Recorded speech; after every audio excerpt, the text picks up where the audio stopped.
Director Siddharth Viswanath இயக்கத்தில் வந்த சொர்க்கவாசல் படம் எப்படி இருக்குன்னு பார்க்கலாம். ஆர்ஜே பாலாஜி ஒரு தள்ளுவண்டி கடையை போட்டு பொழைச்சிட்டு இருப்பாரு. இவரோட தள்ளுவண்டி கடையை ஹோட்டலா மாத்துறதுக்காக ஒருத்தர்கிட்ட லோனுக்காக ஹெல்ப் கேட்டிருப்பாரு.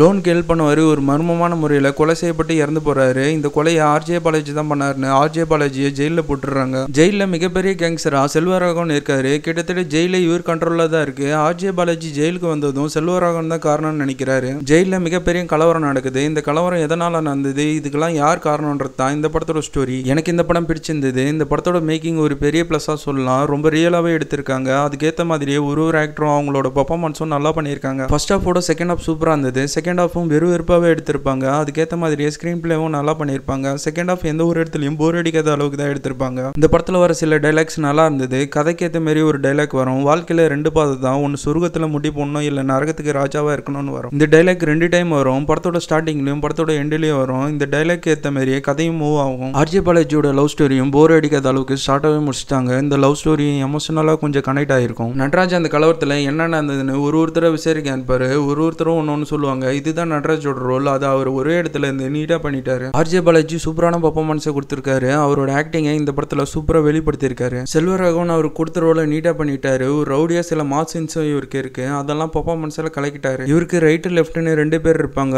இவங்க 2 பேர்ல ரைட்டுன்றவர் ஒரு சம்பவம் பண்றக்கு, லெஃப்ட்ன்றவர் பாவம் மன்னிப்புலாம் சொல்லி செல்வராகவன் திருத்துறவர் 2 பேருமே பர்ஃபார்மன்ஸ் எல்லாம் நல்லா பண்ணியிருக்காங்க. கருணாஸ் அவர் கொடுத்த ரோலை நீட்டாக பண்ணிட்டாரு. கிளைமேக்ஸில் ஒரு டூஸ்ட் அது அவ்வளோ கனெக்ட் ஆகாத ஃபீல் தான் இருந்தது. கிளைமேக்ஸும் இவங்க சிம்பிளாக தான் முடிச்சிருப்பாங்க. ரத்தம் தெரிகிற மாதிரியான வயலன்ஸ் சீன்ஸ் இந்த படத்தில் இருக்கு. ஃபேமிலி ஆடியன்ஸ்க்கு இந்த படம் பிடிக்குமான்றது டவுட் தான். சொர்க்கவாசல் சொர்க்கத்துக்கு யார் போனா நரகத்துக்கு யார் போனான்னு நீங்க படம் பார்த்து தெரிஞ்சுங்க. ஒன் டைம் தியேட்டரில் பார்க்க ஒரு ஓகேவான மூவி தான் இந்த சொர்க்கவாசல். ஓகே கைஸ், இந்த வீடியோ பிடிச்சிருந்தா லைக் பண்ணுங்க, ஷேர் பண்ணுங்க, கமெண்ட் பண்ணுங்க, மறக்காம சப்ஸ்கிரைப் பண்ணுங்க. இதே மாதிரி உங்களை அடுத்த வீடியோவில் சந்திக்கிறேன் கைஸ்.